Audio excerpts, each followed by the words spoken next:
Alors, cette utilisation de la bioimpédance-métrie dans mon activité quotidienne a été très rapidement indispensable.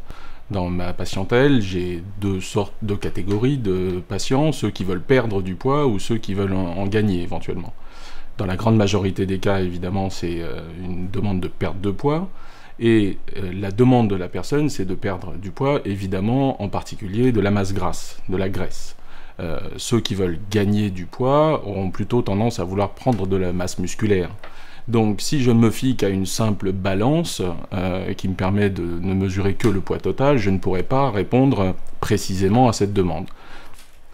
Pour mes patients qui veulent perdre du poids, il est important pour moi d'être sûr que cette perte de poids, au cours de la rééducation nutritionnelle qu'on va mettre en place, ne se fasse que aux dépens de la masse grasse et non pas de la masse musculaire, comme c'est le cas d'ailleurs dans la plupart des régimes restrictifs. Donc la bioimpédance-métrie me permet de mesurer au fur et à mesure des consultations l'évolution de cette masse grasse et de m'assurer que cette personne ne perde de poids que au détriment de cette masse grasse et non pas de la masse musculaire. Pour ceux qui veulent éventuellement gagner du poids et de la masse musculaire, c'est la même chose.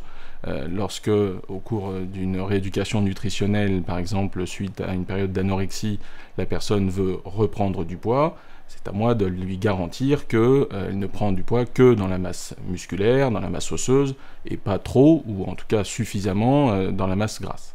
Donc cette bioimpédance-métrie, pour moi, est indispensable pour faire un travail précis, et le seul poids sur une balance totale, en sachant que même au cours d'un régime amaigrissant, on perd au début beaucoup d'eau, ça me permet de voir l'évolution, en tout cas au niveau de l'hydratation et éventuellement de la perte de rétention d'eau aussi.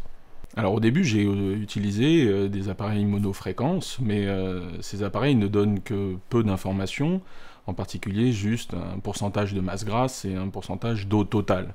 Or, comme vous le savez, par exemple sur une personne obèse qui peut atteindre jusqu'à 40%, 50% de masse grasse, l'appareil de monofréquence va me donner un taux d'hydratation total à 30 ou 40%.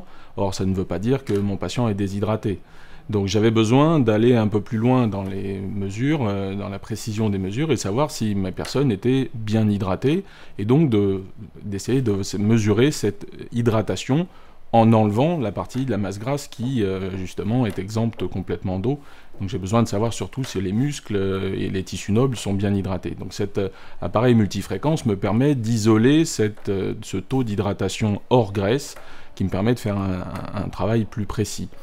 En plus, cet appareil me permet d'avoir aussi une idée de l'équilibre hydrique, de l'équilibre entre l'eau intracellulaire et extracellulaire, ce qui me permet aussi de savoir si, par exemple, dans le cadre d'une obésité importante, s'il y a une forte rétention d'eau, s'il y a une déshydratation intracellulaire par le fait de la surcharge pondérale. Donc cet équilibre hydrique est aussi important à surveiller chez ces personnes en surpoids. La multifréquence me permet aussi d'avoir une idée plus précise de la masse musculaire et de la masse osseuse, chose qu'on ne peut obtenir que par cet appareil multifréquence. Et ça, c'est intéressant, en particulier lors des pertes de poids importantes, de m'assurer que le squelette ne s'affaiblit pas ou que la masse musculaire, justement, ne s'amoindrit pas. Et dans le cadre de la prise de poids éventuelle, je peux même, grâce à cet appareil, savoir si la personne gagne aussi de la masse osseuse, ce qui peut être intéressant dans certains cas. Et puis cet appareil surtout est très bien connecté avec un logiciel qui en plus a été validé et qui me permet d'avoir une interaction entre mon logiciel de suivi nutritionnel et d'assurer vraiment un suivi au quotidien, à chaque consultation du patient, et d'intégrer ces données dans mon logiciel de suivi nutritionnel.